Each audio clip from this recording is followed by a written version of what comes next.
Dear friends, ఇది Maruti Swift vehicle. 20 years complete చేసుకున్న vehicle. దీంట్లో ఈ రస్ట్ ఫార్మేషన్ బాగా బాడీ డ్యామేజ్ అయింది. ఇది పార్కింగ్ ఫెసిలిటీ లేకపోవటం వల్ల కస్టమర్ బయట పార్క్ చేయటం వల్ల ఇది ఇలా డ్యామేజ్ అయింది. అయితే సాధ్యమైనంత వరకు మీరు పార్కింగ్ ప్లేస్లోనే లోపలనే పార్క్ చేసే పరిస్థితి ఉండేటట్టు చూడగలరు. బయట ఉన్నట్టయితే ఇట్లా బాగా డ్యామేజ్ అవుతుంది.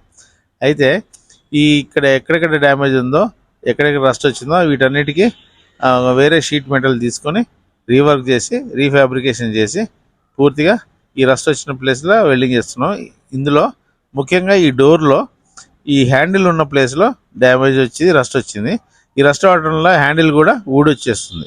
హ్యాండిల్కి పట్టులు లేకపోవడం వల్ల ఇబ్బంది అవుతుంది. అయితే ఇది కొత్త డోర్ వేయటం వల్ల ఈ ప్రాబ్లం సాల్వ్ అయింది. కానీ కొత్త డోరు 8,000-9,000 రూపాయల దాకా ఉంది. దానికి మళ్ళీ పెయింట్ వేయాలి, అది ఒక 3,000 రూపాయల ఖర్చు. దీంట్లో ఉన్న బీడింగ్లు, లాకులు, రెగ్యులేటర్లు, గ్లాసులు అన్నీ ఆ డోర్ షిఫ్ట్ చేయటం, వీటన్నిటి ఖర్చు వచ్చి ఒక 12,000-13,000 దాకా అవుతుంది. కస్టమరు రిక్వెస్ట్ చేసింది ఏంటంటే, ఇంత ఖర్చు ఈ పాత వెహికల్కి నేను పెట్టదలుచుకోలేదు, దీన్ని ఏ విధంగా ఒక వేరే మెథడ్లో దీన్ని తక్కువ ఖర్చుతో చేయమని అడిగాడు. మేము దీన్ని ఎక్కడెక్కడ డ్యామేజ్ ఉందో అంతవరకు కట్ చేసేసి వేరే షీట్ మెటల్తోని రీఫ్యాబ్రికేషన్ చేసి ఈ జాబ్ని కంప్లీట్ చేస్తున్నాం.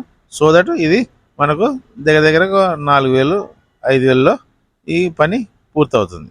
మీ వెహికల్లో కూడా ఇటువంటి ఏదైనా రిక్వైర్మెంట్ ఉంటే తప్పకుండా మా వర్క్షాప్ని విజిట్ చేయండి, మమ్మల్ని కాంటాక్ట్ చేయండి. మీ వెహికల్ రీజనబుల్ ప్రైస్లో ఈ జాబ్స్ కంప్లీట్ చేయడానికి మేము ప్రయత్నం చేస్తాం. Thank you.